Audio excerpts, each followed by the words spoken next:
showbiz fanatics, is this true? Mr.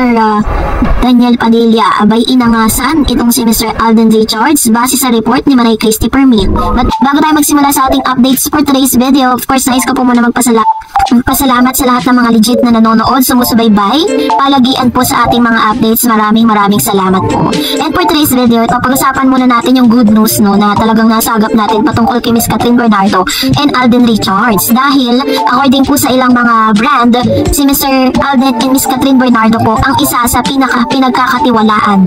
No, diniklara po nila that Alden and Catherine is the most trusted ambassador of their generation. So, kaya po talagang kung mapapansin ninyo, sa lahat ng mga commercials, sa lahat ng mga products, malalaki international products, ay si Catherine or Alden Richards po lagi ang first choice ng ilang mga brand. Kaya naman na sobrang, sabi nga ng ilang mga article, talagang bilyonaryo na maituturing itong si Catherine at si Alden Richards sa dami ng mga brands po nila. Biruin po ninyo magkano ang bayad sa kanila sa kada commercial. According po sa source, ito po ay nagkakahalaga ng 35 million. Ganon po katindi yung kanilang talent fee pagdating po sa brand na ini-endorse nila. Kaya kung mapapansin po ninyo sa mga sightings, diba? Si Miss Catherine, kapag po nandun siya sa loob ng isang food chain na kanya pong ini-endorse, sa KFC, hindi natin makikita si Alden kasi talagang ang mas focus niya is McDonald's, which is isa rin siya sa mga, meron po siyang branches nito at dumadaming branch, no? Pero parang may bago po silang endorser dyan eh. And si Mr. Alden kasi is considered as CEO and owner ng ilang mga branch po ng McDonald's.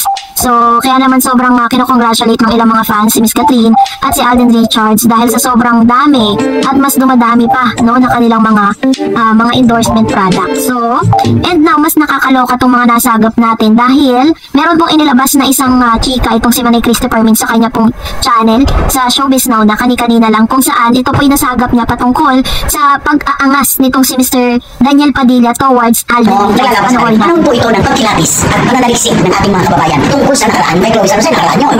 Yung kay Daniel na yun, nakaraan din yun. Oo, nagalabasan yung mga lumang sinabi niya na hindi niya alam na lalabas na lalabas. Yun ang nakakaloka, kaya dapat talaga pag nagsasalita ka dapat iliisip kung makakaspect ka o hindi. Ano nga ang sabi? Think 1,000, think first before you click, and think 1,000 times before you click. Kasi maaaring pagsisiyan mo yun. Nako, eto na po. Nung palang unang pagtatambal ni Catherine Bernardo at ni Alden Richards, hello love, bye. Marami pa namang sinabi si Daniel na ngayon lang naglalabas. Ay, ang nakakalaga lang hindi pinansin. Meron pa din sa ako. Yung pinansin niya ang lahat, sina Jeff Cam, sina production, nilabasan niya si Alden Richards. Ay, at saka di ba pinigil niya, di ba? Ayaw niya na masundan yung pelikula na yun. Ayaw niya gumawa ulit si Catherine. Dahil, eto na nga po, maging diretso na po tayo. Noong mga panahon yun pala, lahat ng pintas ginagawa ni Daniel kay Alden. Di ba? May pintas. Pintas pa siya. Naku, hindi na siya kakambal doon, no? Dahil ano yun, parang gano'n. So yung ano yun, mahaba yun, malalim yun. Ay, o di ba? Naku, baka magamit lang siya dyan, ano? Mga gano'n. Magagalit si Alden, nakaganda-ganda ng postura ng karera. Saka A-list sa tunayan na. A-lister din. Oo, sa pangkakataon. Di ba?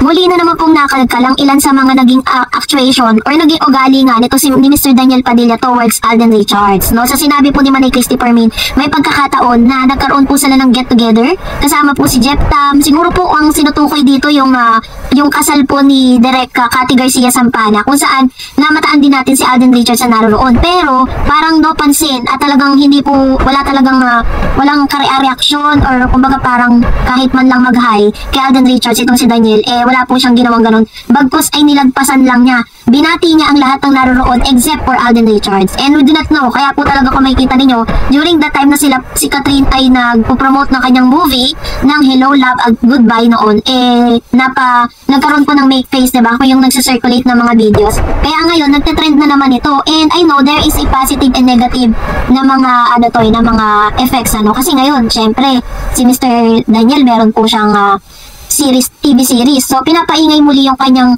pangalan. Yun nga lang, medyo negatibo yung dating. Pero still, pa rin yan publicity pa rin yung, or parang, marketing strategy ng ilang mga actors and actresses at ng mga networks para po mapag-usapan ng isang actor. So, yun po yung ilan sa mga, talaga namang hindi malilimutan na mga ginawa ni Mr. Daniel na ngayon po ay nakakalkal ngayon sa social media. Kung matatandaan, meron pong isang initial interview si Mr. Alden Richards or si Mr. Daniel Padilla na tinanong po siya ng isang showbiz insiders kung totoo bang nag-text sa kanya si Mr. Alden. Kasi nakwento ni Alden yun, pero never po siya nag-reply. At ang sabi ni Daniel is hindi niya raw alam kung anong i-reply niya dun sa text message na na-receive niya coming from Alden nung bago pa man magsimula yung kanilang movie ng Hello Love, Goodbye. So, yun po yung mga bagay-bagay. So anyways, narito naman ang ilan sa mga reaction po ninyo or komento patungkol naman sa ating po mga latest updates. Ang unang komento ay manggagaling kay Ma'am Melina Tamisin sa media. If this is true, the one who will publish this is Boy Abuna, not the Gen Trends. I think Kat is not stupid to do this because they have movie to promote and she will not hurt Alden. True. Diba? Totoo naman, kung meron pong dapat maglabas ng interview na yan, walang iba kundi ang GMA7 dahil nandoon po si Boy Abunda. At the same time, si Mr. Boy Abunda. Sabi naman po ni Dolly Hilado that this interview with Boy Abunda was an old video years back. Look at her outfit. This content creator were putting words into her mouth. Good in editing and sowing malicious content. So beware of this kind. Ayan. So tama naman yung sinabi ni Ma'am Shi, diba? Ito po kasing isang content creator na to, talagang dumudukot lang siya ng mga ng mga photos, ng mga videos na hindi naman talaga yun yung totoong nangyari. At talagang gumagawa po siya ng mga kwento just to get more views and more subscribers. And of course, sabi ni Ma'am Shi Virgie, hi Ma'am Dars, thanks for your update. God bless you more. Ma'am Dars, kaya wala si Alora kasi I think siya ang pinagkakatiwalaan ni Miss Catherine and Piolo yung resort nila, diba? I think so, no Ma'am Dars. Anyway, thanks again. God bless everyone. And sabi ni Ma'am Shi Dan Vergara, yung about kila Dominic at Kat, iniinis lang nila si Daniel. True, totoo po yun. Kasi during those times, parang hindi po okay si Dominic at saka si Miss Kat. si Dominic at si Daniel. Kaya po parang yun yung kanilang pang-inis dito kay Daniel. And sa katanungan naman ni Ma'am Shi Virgie, hindi po natin alam. Ang alam ko po kasi si Mr. Piolo Pascual ay isa sa mga nag-aasikaso noon. And may mga staff po sila, parang may mga relatives. Si Miss Catherine Bernardo na parang yun ang nagiging representative on her behalf. And of course, sabi ni Mr. Renato Sayan, I miss Dara Reds. Thank you sa daily updates. So, totoo naman, marami natutunan si Kat sa past relationship niya. Isa dyan yung bukas na sa publiko lahat ng kaganapan sa buhay nila ni Daniel. But here's the irony on the situation. In spite of being open to the public, Daniel was able to sneak his cheating scheme towards Kat. Open in public, pero wala takot. Gumawa ng kababalaghan na naging malaking aral sa buhay ni Catherine. Ayun. So, ito naman yung kanyang komento patungkol sa bagay nito. Which is true, no? Kahit pala sobrang open book yung kanilang relationship sa public, pero may something pa rin, may nangyari pa rin ng ganito na nakasira dun sa kanilang relationship. Sabi ni Mission Alejandro, noong unang labas ng hiwalayang Katniel, umiyak ako at pinagdarasal na magkabalikan sila. Pero ngayon, nag-thank you ako sa separation nila dahil sa tunay na masamang ugali ni DJ. Sa akin, very perfect ang wholesome personality ng Katniel. Kaya marami silang blessing. Katniel, isnabin nyo na lang ang mga bashers nyo dahil supalpal sila sa tagumpay nyo at biyayang bigay ng Diyos. Ito naman yung kanyang komento patungkol sa bagay na ito. And hindi naman natin po alam yung totoong kapalaran po nila, diba? Pero sabi nga minsan yung mga nangyayari sa buhay natin ay blessing in disguise na parang iniloloob na rin ng Diyos kasi meron siyang nakikitang mas magandang plano para sa atin. And yun yung nangyari kay Miss Catherine ngayon. Kaya pala sila naghiwalay din ang kanyang ex-boyfriend na si Daniel dahil napakaraming mga opportunity na darating sa buhay niya, diba? Yun yung tinitignan niya yung naging breakups nila in a positive way na dapat lahat ng mga fans ganun din. Sabi ni Miss Merly Rueles, true Miss Dar, nakakaloka yung isang vlogger, may content lang, kung ano-ano lang sinasabi, hindi naman totoo. Ay, talaga naman, basta sa'yo lang kami naniniwala, Miss Stars. Thank you, Ma'am Shimmerly. And Miss Marilyn Smith, aminin na yan na sila kasi papalabas na ang movie. Ayan, so dilulu spotted yung Miss Marilyn Smith. At tulad na sinabi ko, diba, na hindi po nila yung gagawin para po i-vanish yung kung ano man yung nila, kung ano man yung magiging relationship nila or ano man yung magiging decision nila.